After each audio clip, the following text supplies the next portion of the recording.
Peserta Bayangkara Mural Festival baru boleh melukis usai tes rapid antigen. Pelaksanaan Bayangkara Mural Festival memperebutkan Piala Kapolda Maluku digelar dengan penerapan protokol kesehatan. Sebanyak 23 peserta pun telah mengikuti tes rapid antigen. Pantauan tribunambon.com di Perigi 5 Kota Ambon Jumat pagi, para peserta diharuskan mengecek suhu tubuh serta mencuci tangan barulah diperbolehkan mengambil alat lukis. Dalam pelaksanaan juga diwajibkan menggunakan masker.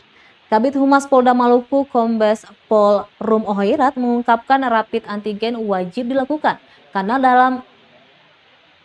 dalam perlombaan kita tidak mau ada peserta yang terkonfirmasi gejala COVID-19 pada saat perlombaan. Selanjutnya dari 23 peserta serta pendamping yang ikut rapid tidak ada yang terkonfirmasi positif. Terpisah dari itu, William Andreas, salah satu peserta, mengaku penerapan protokol kesehatan menjadi penting untuk mengantisipasi penyebaran COVID-19.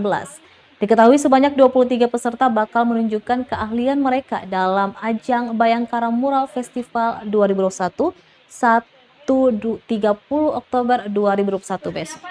Dinding pagar sepanjang Jalan Perigi 5 akan menjadi kanvas bagi para seniman ini untuk berkarya sesuai tema, yakni peran generasi muda untuk berkreasi dalam penyampaian informasi yang positif di masa pandemi COVID-19.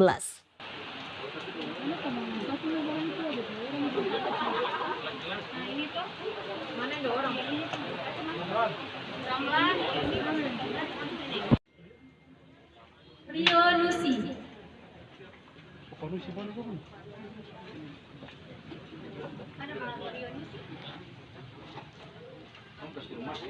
Persiapan untuk hijau.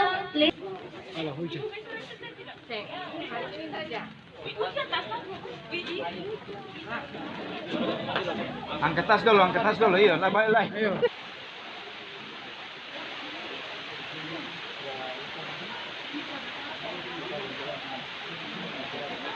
Terima kasih sudah nonton.